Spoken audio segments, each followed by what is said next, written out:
मंच पर जितने भी सम्मान्य जन उपस्थित हैं उनके चरणों में मेरा कोटि कोटि नमन। और इस मेले के पावन पर्व पर दूर दराज से पधारे हुए सभी भक्तजनों का हार्दिक स्वागत और अभिनंदन। जिस भूमि पर हम बैठे हैं वो भूमि कोई साधारण भूमि नहीं है। ये गुरु महाराज जाम्बू जी की वो कर्म भूमि है कि यहीं समीप में पीपासर गांव में गुरु महाराज जाम्बू जी का जन्म हुआ और समराथल धोरे पर गुरु महाराज जाम्बू जी ने 27 वर्ष तक गायें चराई और उसके बाद में उन्होंने धर्म का प्रचार प्रसार किया। और ज्योति स्वरूप गुरु महाराज जाम्बू जी इस मुक्तिधाम मुकाम के मंदिर में उपस्थित है और हम सभी लोग प्रतिवर्ष मेले में उनका दर्शन करने के लिए आते हैं क्योंकि वो साक्षात ज्योति के रूप में यहाँ विराजमान है। तो मैं आप सभी लोगों को अपनी कुछ बातें निवेदन करने के लिए आई हूँ। केवल 5 मिनट का समय लूँगी तो शांति से बैठकर बात को सुनिएगा, क्योंकि माताजी पिताजी तो 3-4 दिन से मेले में आए हुए थे, मैं नहीं आ पाई। कई बहनों ने मुझे फ़ोन करके निवेदन किया कि सभी लोग पुरुष तो अपनी बात कहते हैं, उनकी बातें सुनी जाती है, पर हमारी बातें कोई कहे समाज के सामने, आप हमारी आवाज़ बन के कम से कम थोड़ी सी बातें समाज के बीच में रखें। तो 5 मिनट में कहूँगी कि शांति से मंच पर बैठकर आप सभी लोग सुनिएगा ज़रूर। मुझे गर्व होता है कि मैं बिश्नोई समाज की बेटी हूँ। और ये गर्व क्यों होता है? क्योंकि गुरु महाराज जाम्बू जी ने इतना सुंदर 29 नियम प्रदान करके ये बिश्नोई पंथ प्रारंभ किया। परंतु इसके साथ में दुख की बात ये है कि बदलते समय के साथ में आज समाज किस दिशा में जा रहा है, क्या बुराई हमारे अंदर उत्पन्न हो रही है, उसी के बारे में चर्चा कर रहे हैं। सभी लोगों ने बहुत सारा निवेदन किया। मुझे आज इस मंच पर बैठकर बड़ी ही प्रसन्नता हुई कि देवेंद्र जी बूढ़िया ने जब से कार्यभार संभाला है इतना सुंदर परिवर्तन इतने कम समय में देखने को मिला। और मैं आपसे कहूँगी कि जितनी भी युवा पीढ़ी मुझसे मिलती है वो यही कहती है कि हम समाज में पैसे क्यों दें, हम महासभा में पैसे क्यों चढ़ाएं, क्योंकि वो पैसों का क्या करते हैं हमें क्या पता। पर पहली बार इन्होंने खुले कहा है कि हर महीने की 2 तारीख को आपको बता दिया जाएगा कि इस पैसे का क्या किया जाता है। तो मुझे पूरा विश्वास है कि हमारे समाज इतना संपन्न है, पैसे की कोई कमी नहीं है। अगर आप विकास करेंगे तो बढ़ चढ़कर ये समाज के सभी लोग आपका सहयोग करेंगे।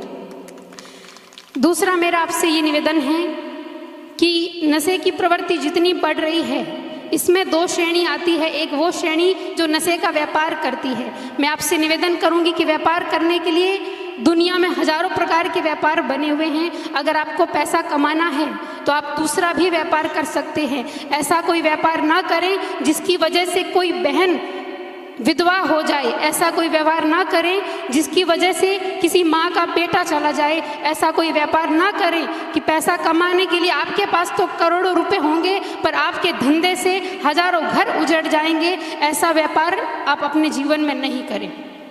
खाने के लिए, कमाने के लिए अनेकों साधन है। केवल नशे की चीज़ें, अमल तंबाकू बेचना, 2 नंबर का धंधा करना, इसी से ही हमारा घर चलेगा। बल्कि मैं आपसे कहूँगी कि जो व्यक्ति 2 नंबर का धंधा या गलत काम करता है उसके घर में कोई ना कोई घाटा, नुकसान, एक्सीडेंट जरूर होता है और जितना कमाया है वो निकल कर वहाँ से चला जाता है।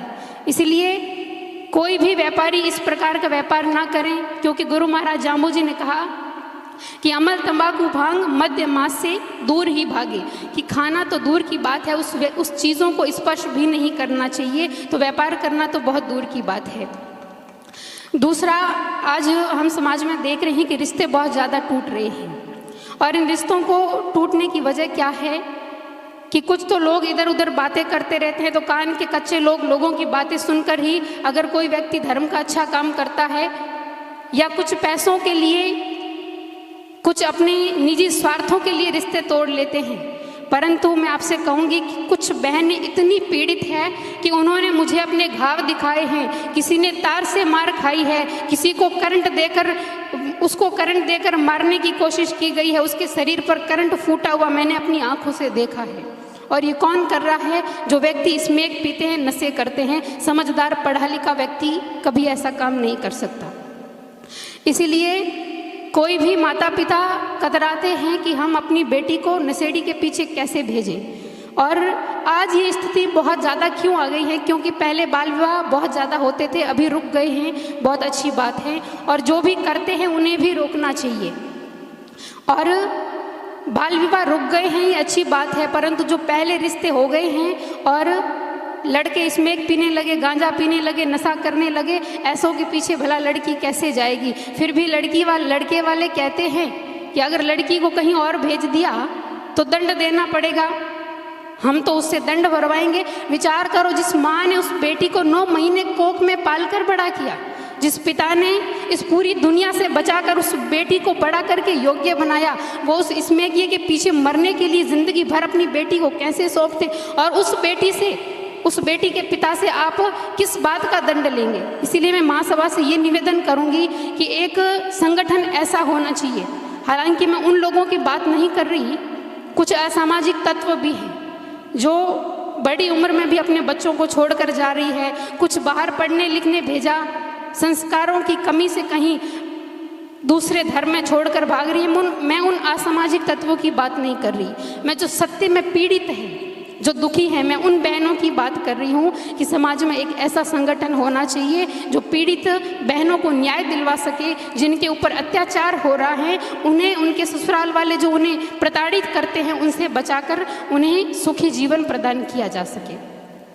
और मेरा अंतिम और आखिरी निवेदन आपसे ये है कि सोशल मीडिया का जो गंदा प्रयोग आजकल चल रहा है, उसे मैं हाथ जोड़कर निवेदन करती हूँ कि आप इस मुकान के मंदिर के इस प्रांगण में बैठे हैं, ये इतना पवित्र प्रांगण है, अगर यहाँ आज संकल्प कर लेंगे तो मुझे पूर्ण विश्वास है कि आप इस संकल्प को कभी तोड़ेंगे नहीं।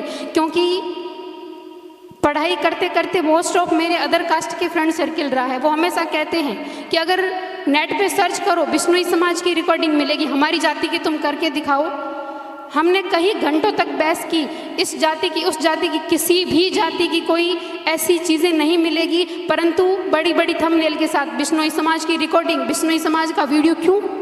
ये यूट्यूब या किसी भी चीज़ पर थोड़े से पैसे कमाने के लिए, व्यूज़ पाने के लिए आप समाज को बदनाम कर रहे हो। ये किसी और की बदनामी नहीं है, ये अपने समाज की बदनामी है। और अगर समाज के समझदार लोग, मैं ये गुरु महाराज के मंदिर के सामने खड़ी हूँ और मैं पूर्ण विश्वास से कहती हूँ कि मुझे कभी कोई व्यक्ति गंदी पोस्ट नहीं भेजता और ना ही मैं कभी ऐसे लोगों के कांटेक्ट में हूँ। क्यों? क्योंकि उन्हें पता है कि व्यक्ति कैसा है। तो आप ये संकल्प लीजिए कि कोई भी व्यक्ति आपको गलत पोस्ट शेयर करता है तो आप उन्हें कहिए कि ऐसी पोस्ट अगर हमें भेजी तो हम आपसे बात नहीं करेंगे। दूसरी बात यह कि जो व्यक्ति ऐसी चीज़ें समाज की फॉरवर्ड करता है, आगे भेजता है, उसे गुरु महाराज के इस मंदिर में ये कसम खानी होगी कि फॉरवर्ड करते समय एक बार ये जरूर सोच लेना कि ये रिकॉर्डिंग या ये फोटो अगर मेरी बहन का होता तो भी क्या मैं इसे आगे भेजता? क्या आपकी बहन का होता तो क्या आप उसे आगे भेजते? वो किसी की बहन है, किसी की बेटी है, गलती सबसे होती है। अगर गलती हुई है किसी से तो उसे उसके परिवार के पास जाइए, उसके घर वालों को समझाइए, उसे बैठकर समझाइए। आप दुनिया में ढिंढोरा पीटने से, दुनिया में उन चीज़ों को वायरल करने से केवल समाज की बदनामी होगी। इसलिए आप समाज की बदनामी नहीं करें, इस सोशल मीडिया का गलत प्रयोग ना करें।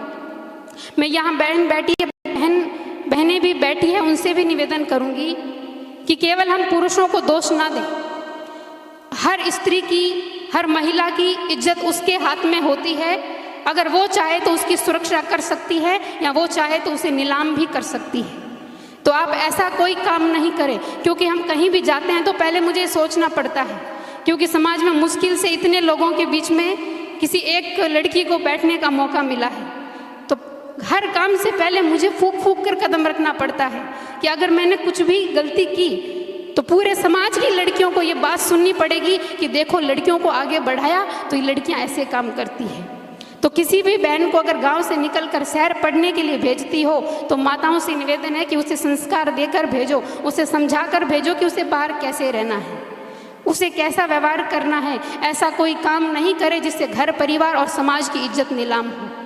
जिसे हमें नीचा देखना पड़े। तो अपनी बेटियों को भी अच्छे संस्कार दें। बहनों से निवेदन करूंगी कि पूरे घर परिवार का सोचकर काम करें कि अगर मैंने कुछ गलत काम किया तो मेरे गांव की 100 बेटियों को बाहर पढ़ने जाने के लिए रोका जाएगा कि उसकी बेटी को भेजा था, वो ऐसा काम करके आई, तो हमें भी अपनी बेटी को बाहर नहीं निकालना। आपकी वजह से हजारों बेटियों की पढ़ाई रुकेगी, हजारों बेटियों का भविष्य खराब होगा। इसलिए मैं बहनों से निवेदन करूंगी कि आप कोई भी गलत काम करने से पहले अनेकों समाज के बारे में सोच लीजिए। दूसरा मेरा देवेंद्र जी से छोटा सा निवेदन था कि उन्होंने बहुत सारे विकास के काम किए हैं और इनके कार्यकाल के चलते हुए मुझे पूर्ण विश्वास है बहुत काम होगा, परंतु यहाँ से लेके समराथल धोरे तक काफ़ी लंबा रहता है सफ़र, लोग पैदल जाते हैं, शौचालय की व्यवस्थाएं नहीं हैं, तो हर आधे किलोमीटर से लेके पार्किंग तक हर जगह शौचालय की व्यवस्था ज़रूर हो, क्योंकि इतनी सारी बहन बेटियां आती है तो इसका होना आवश्यक है। तो ये भी मेरा निवेदन है इनसे। और दूसरा ये है कि पीपासर गांव में गुरु महाराज जाम्बू जी के जितने भी बर्तन हैं, जितना भी सामान है हमारे पास, याद के रूप में केवल इतना ही है, तो उन सामानों की सुरक्षा अवश्य रूप से की जाए। क्योंकि एक बार मैं कुछ भजन वीडियो के लिए यहाँ आई थी तो पूरा दिन हम यहाँ रहे और कोई भी वहाँ पर नहीं है, तो कुछ लोगों ने कहा कि यहाँ तो कोई नहीं है, इन बर्तनों को क्यों ना गाड़ी में डाल के अपन ले जाएं। तो कोई भी व्यक्ति ऐसा काम कर भी सकता है समाज को नीचा दिखाने के लिए। फिर अगर हमें कोई जवाबदारी पूछेगा कि बिश्नोइयों के जो जाम्बू जी के बर्तन थे वो कहाँ गए, कोई ले जाकर कहीं छुपा देगा। इसलिए सिक्योरिटी होना ज़रूरी है। जहाँ मंदिर है और जहाँ पीपासर का मंदिर है, 2-4 व्यक्ति सुबह ड्यूटी और नाइट ड्यूटी में सिक्योरिटी ज़रूर लगाएं ताकि हमारी चीज़ों को सुरक्षित रखा जाए। इसी के साथ मैं आपसे यही निवेदन करूंगी कि गुरु महाराज जाम्बू जी के मंदिर में बैठे हैं, इस भूमि पर आप सभी लोग बहुत श्रद्धा और विश्वास से आए हैं। तो गुरु महाराज जाम्बू जी ने कहा था कि उत्तम कुली का उत्तम न होएबा कारण क्रिया सारू। उत्तम कुल में जन्म लेने से हम उत्तम नहीं होते, अगर हम 29 नियमों का पालन करेंगे तभी हम बिश्नोई कहलाने के योग्य है। इसीलिए यहाँ आए हैं तो ज़रूर कुछ न कुछ संकल्प लेकर जाएं कि मेरे अंदर कुछ अवगुण हैं, उन अवगुणों का मैं त्याग करूं और कुछ अच्छी बातें यहाँ से लेकर जाऊं, क्योंकि जो गुरु महाराज की बातों पर चलेगा वही सही मायने में गुरु महाराज का अनुयायी है। और ये बात मैं नहीं कह रही, ये बात स्वयं गुरु महाराज जाम्बू जी ने कही है कि गुणिया म्हारा सुगुणा चेला, मैं सुगुणा का दासू, सुगुणा होय से स्वर्गे जैसे नुगरा रहा निरासू। तो यहाँ आए हैं तो सभी लोग कुछ न कुछ गुरु महाराज जाम्बू जी की बातों को मानकर और अपने जीवन में धारण करके लेके जाएं।